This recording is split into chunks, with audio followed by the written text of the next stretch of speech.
So there we go. That was yesterday's qualification round. Today we've got the semi-finals and the finals for the... Всем привет, и сегодня я сделаю краткий обзор с полуфинала Кубка мира по скалолазанию в дисциплине болдеринг, который прошел в Швейцарии. Погнали! Начинаем с первой мужской полуфинальной трассы. Старт с разбега. По новым правилам можно касаться стенки перед тем, как стартовать. Поэтому многие участники сначала упираются в трение ногой и только потом двумя ногами упираются в стартовую зацепку. Сложность трассы заключается в том, что здесь нету рук и надо пройти чисто на балансе, что достаточно трудно, несмотря на то, что угол наклона стены около 5-7 градусов. Так как в трансляции постоянно камера перескакивала с одного участника на другой, было очень трудно сделать пролаз с одного участника, поэтому я сделал собирательный образ спортсменов. И сейчас вы сможете увидеть, какими вариантами кто лез. Я смонтировал все ключевые места, на которых участники либо падали, либо раскладывались, или просто делали зрелищное движение. Например, прыжок на предпоследнюю зацепку. Достаточно зрелищное и красивое движение. Если левой рукой попадаешь в верхнюю грань, то удерживаешься, если чуть ниже, то вылетаешь. Почему-то многие сильные спортсмены прыгали на нижнюю грань и левой рукой не брали верхнюю часть пирамидки, из-за этого соскальзывали. Вы можете заметить, что все, кто допрыгнул, левой рукой брали верхнюю грань и легко удерживались. И затем красивый финиш рукоходом. Мне понравилось это движение, необычное. Редко бывают рукоходы на соревнованиях. А тут вынужденный рукоход, потому что нет ног и стенка нависает. Пользуясь случаем, напоминаю вам, что лучшая благодарность — это репост, лайк и комментарий. Чем больше людей посмотрят мои ролики, тем я буду более замотивирован и больше времени смогу тратить на создание подобного контента. Если у первой трассы в полуфинале было более 10 финишей, а точнее 15, то у второй трассы было всего лишь 2 финиша. До топа долез Ишиюки Агата и Домин Скофич. При этом Скофич залез с первой попытки на флеш, и Агата Ишиюки залез с третьей попытки. Хорошо, что Скофич лез первым, и поэтому полностью записали его пролаз.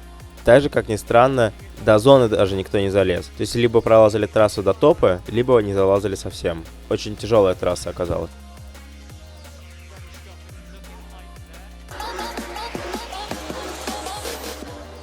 Третья трасса оказалась также тяжелой, ее залезло только 6 человек, при этом 4 человека взяли только зоны, и остальные даже зон не взяли, то есть больше половины. Натаниэль Колеман, он чуть пониже, чем Адам Ондре, поэтому крестит на предзону, на большую красную зацепку, и дальше аккуратно достает до зоны. А Ондре дотягивается во весь рост до красного рельефа, и дальше также достаточно легко берет зону. У всех была проблема именно взять красный пассив. И следующее движение очень тяжелое, надо прыгнуть очень высоко, чтобы руку согнуть, и левую ногу поставить в стенку, чтобы не выкинуло. Потому что Ондре первый раз не подставляет ногу и его выкидывает. На второй раз он понял, что надо прыгнуть повыше и поставить ногу.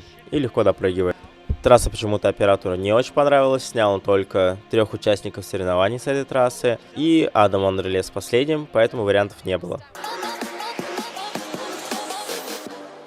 Последняя трасса также была тяжелой, ее пролезло только 4 человека, и до зоны долезло еще 2. Как показывает практика, на соревнованиях в Швейцарии всегда в полуфиналах и финалах очень тяжелые трассы. И всегда раскладываются по попыткам или даже по зонам. Вообще, старт в Швейцарии стал очень легендарным после прошлых соревнований. В финале накрутили очень необычное движение с щелью, надо было расклиниться, и если у японцев не получалось это сделать, а все остальные трассы нелегко лезли, то Адам Ондре залез очень легко, с первой попытки и с большим запасом. Теперь эти соревнования у многих ассоциируются именно с заклинкой рук в щелях. И как мы видим, на 4-й трассе также есть заклинка. И Адам в свойственной ему манере залазает трассу с первой попытки достаточно легко и с большим запасом. И конечно же, проходит финал.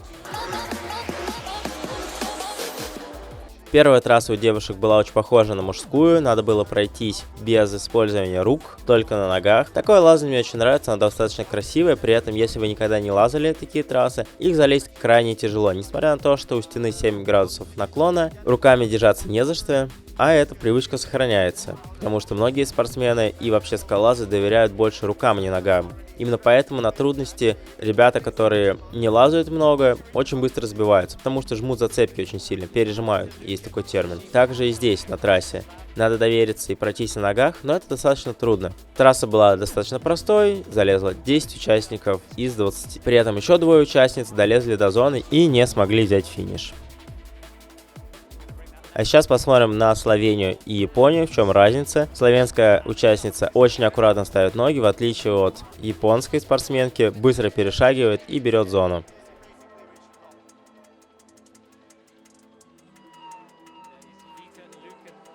Вита Люкан ставит правую ногу на желтую зацепку и сразу подставляет на зону левую ногу, чтобы встать. Напишите в комментариях, почему она поставила правую ногу, а не левую. Мне интересно ваше мнение. А я считаю, что так ближе таза можно расположиться к стене и меньше выкидывает. Акия Нагучи делает точно так же. Встает с правой ноги.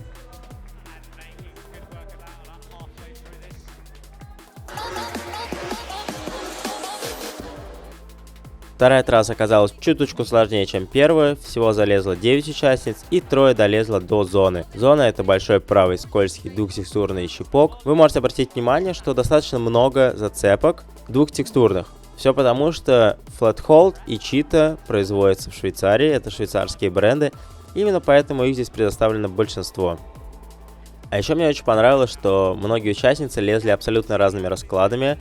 Суть, конечно же, остается той же, они используют почти все зацепки, но по-разному дохватываются. Кто-то использует нижний рельеф, который предназначен под ногу, его придерживают рукой, чтобы взять зону. Кто-то придерживает стену, кто-то берет сразу зону. И на финиш также кто-то идет с пятки, кто-то прыгает на две руки, кто-то прыгает на одну, потом на вторую руку, подставляя ногу, кто-то опять накатывает с пятки. У каждого свой расклад, и это очень круто. Именно за это мне и нравится скалолазание. Трасса одна, а раскладов много. Акия Нагучи вообще заложил две пятки, а Ариане Бертони прыгнула сразу на две руки.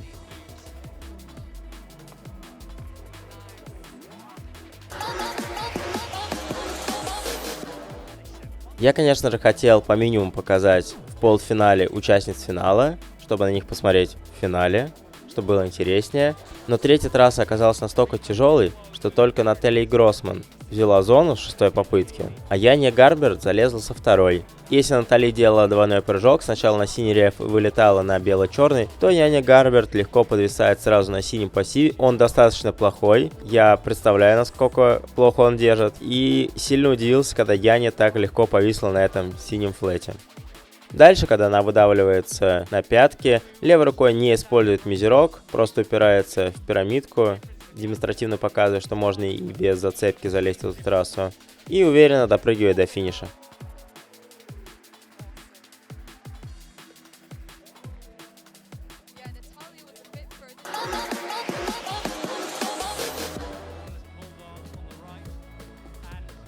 Последняя трасса участницам дала немного расслабиться. Очень красивая трасса, мне нравится, как поставлены пирамидки, что они прилегают друг к другу, плюс очень красивый разворот кверху ногами. Это новый формат Cheetah. Всего 5 топов и 8 зон взяли участницы соревнований на последней женской трассе, в полуфинале. Мне очень нравится, когда ключевое движение трассы не обманывается, а здесь ключевое движение — это разворот кверху ногами. Достаточно тяжело, надо щипки хорошо держать. Девушки разворачиваются, и дальше главное пролезть трассу по раскладу, потому что зацепок много и запутаться достаточно просто. Если вы хотите, чтобы ролики выходили чаще и в большем количестве, вы можете написать в комментариях, какие соревнования разобрать, а еще подписаться на мой Patreon, тогда я смогу больше времени проводить за созданием подобного контента. Алена Красовская, обратите внимание, подклинивает ногу, колено и голеностоп в разных плоскостях, сжимает за счет этого зацепку. Здесь у старшей геи остается уже 6 секунд, и это достаточно мало, чтобы долезть в трассу, она это понимает. И много перехватов сделала, очень сильно забилась, поэтому упала. Акия Нагучи много времени тратит, чтобы найти идеальное положение для ноги. В итоге она подставляет ее повыше и засаживается. Создает небольшой маятник вперед, за счет чего дохватывается правой рукой.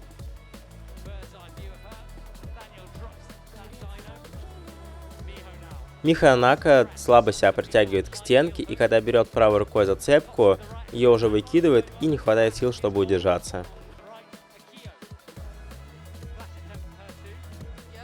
Акия Нагучи использует другой вариант, чувствует, что с правой пяткой ненадежно, закладывает левую пятку и аккуратно берет финиш. На последней попытке Миха Анака также аккуратно себя притягивает и осторожно берет финишную зацепку.